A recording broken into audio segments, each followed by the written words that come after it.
Bienvenidos a otro programa más de Dominó Político, este programa que lo hacemos con mucho gusto para todos ustedes, con la debida precaución, ¿verdad? Seguimos con esta pandemia, con la sana distancia. Llegamos a todo el estado, a Saltillo, a región centro, región carbonífera, norte a través del canal 6 de Núcleo Radio y Televisión y el canal 9 allá en Piedras Negras. También llegamos al canal 8 allá, el Cable Laguna, allá para la región Laguna, Durango y Coahuila. El canal 8, un saludo allá a Gerardo Gallardo, el licenciado, y también a Parras de la Fuente, el canal 10 de Parras de la Fuente, el canal 10 de San Pedro, Las Colonias. Bien, estamos en todo el estado y pues seguimos con la sana distancia, vía telefónica, y nuevamente tenemos al aire, como le digo yo, al aire tenemos vía telefónica al licenciado Luis Fernando García Busaíd. Él es columnista, articulista del periódico Milenio, también de Vanguardia. ¿Cómo estamos, mi amigo? Buenos días. Muy buenos días, mi querido Javier. Un gusto estar contigo de nuevo y con todos las personas que escuchan y siguen tu programa en todo el estado de Coahuila. Así es. Bien, gracias, licenciado. Licenciado, híjole, pues de qué nos da a hablar este señor todos los días con sus ocurrencias, ¿no?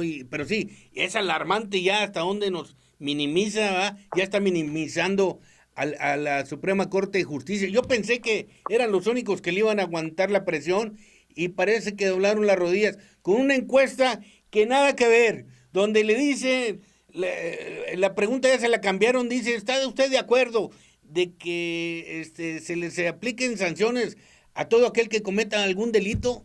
Nada más, y va a costar 8,000 millones, ¿no? Para preguntar eso. Entonces, ¿en qué cabeza cabe andar haciendo esos gastos y entretener a la gente con tantas estupidez? En serio, es una estupidez enorme de Andrés Manuel y estos nahualones de los ministros que doblaron las manos con todas las rodillas.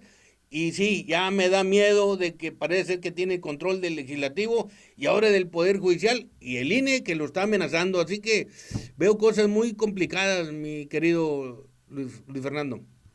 Bueno, pues lo primero que hay que precisar, mi querido Javier, es que no son ocurrencias. Es decir, él está gobernando con un plan que tiene en su mente, ¿verdad? Y que lo tiene muy claro. Es decir, él estuvo maquinando ese modelo de pensamiento, ese modelo de transformación durante todo el tiempo que estuvo luchando por llegar a la presidencia de la República. Pero ¿qué pasa?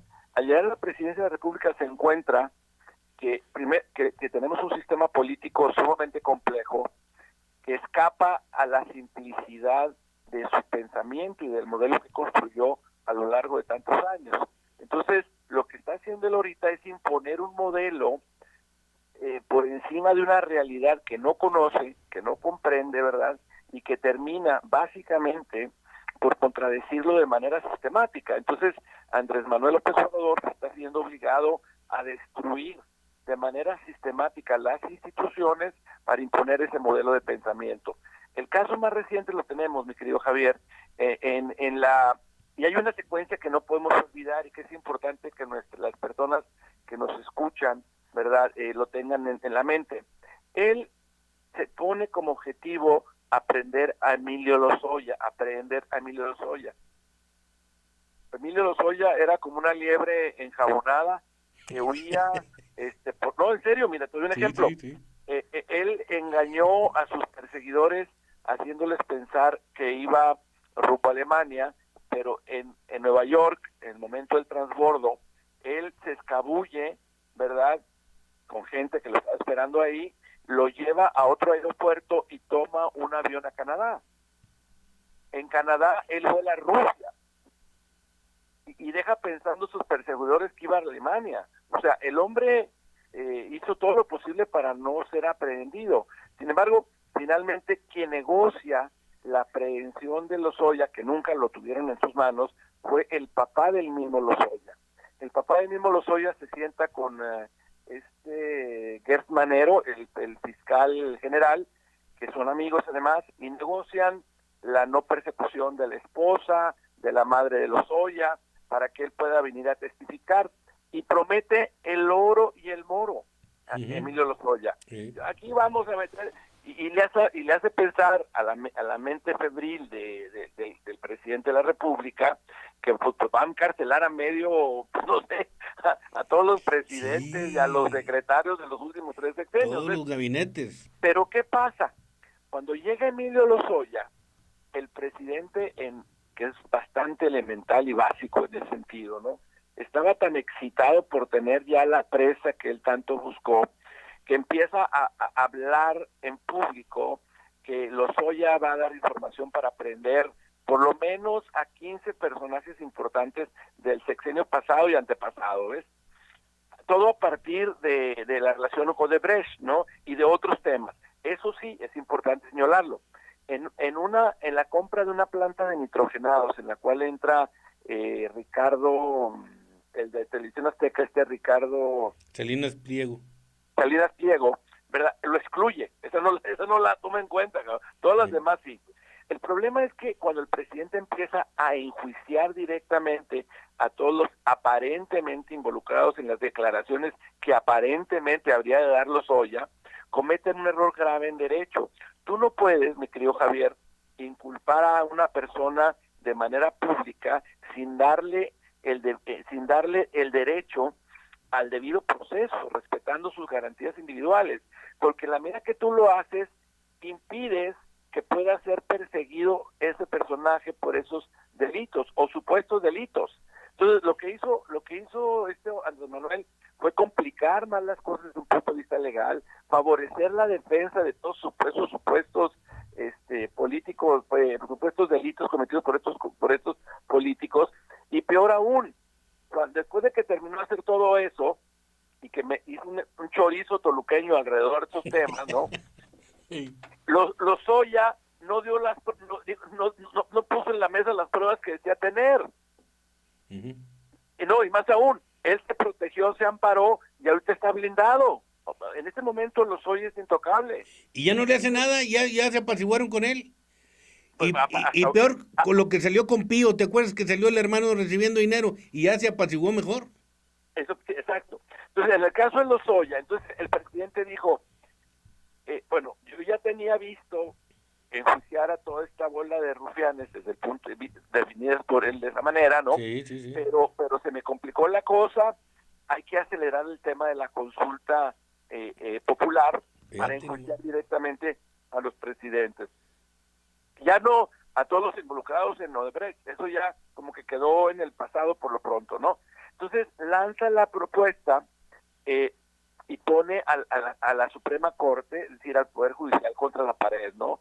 Porque no hay un abogado, abogado de oficio, que no sepa que la ley no se consulta, la ley se aplica, punto. No hay vuelta de hoja, mi querido Javier, la ley no se consulta. Es decir, yo no llego a preguntarle a la gente, si oiga, ¿qué piensa usted si metemos en la cárcel al presidente? No, pues no, hay una ley que por oficio persigue esos delitos y no hay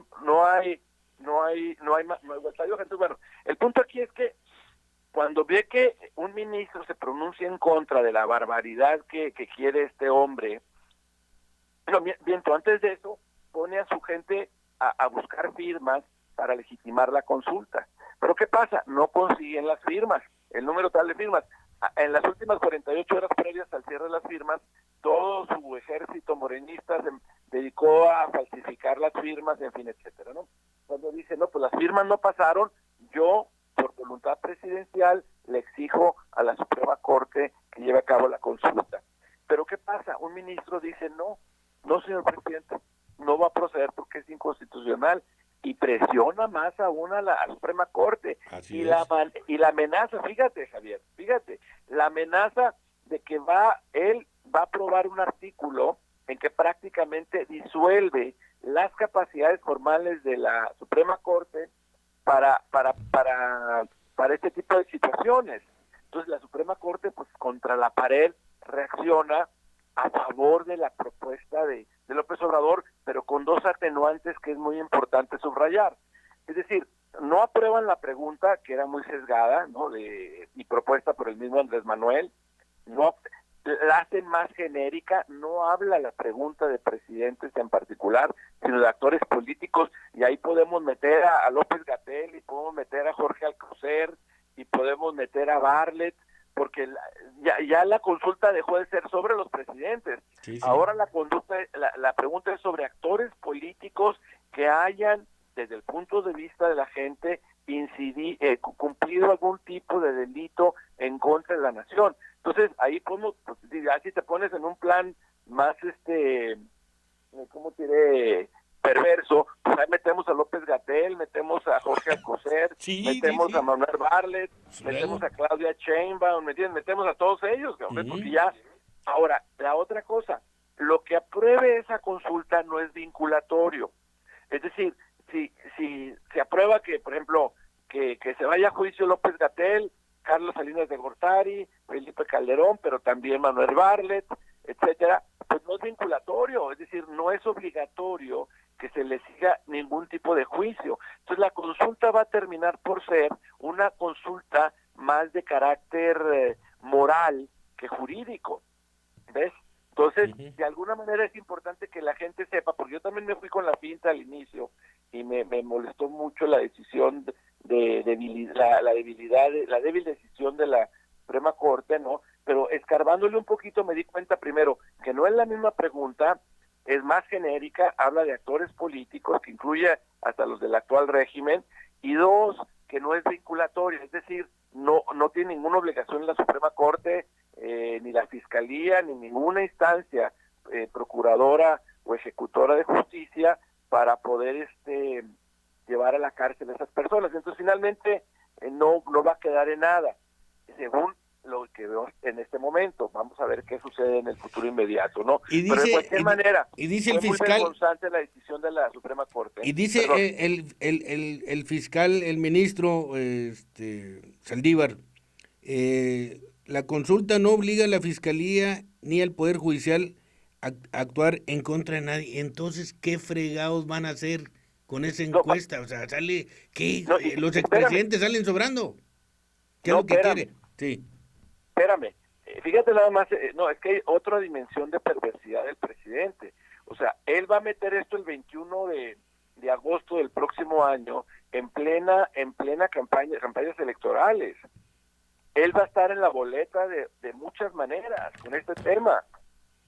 Entonces, él va a sacar rajada electoral de esto, independientemente de que se juzgue o no a los políticos que pudieran en un momento dado estar incluidos en la consulta.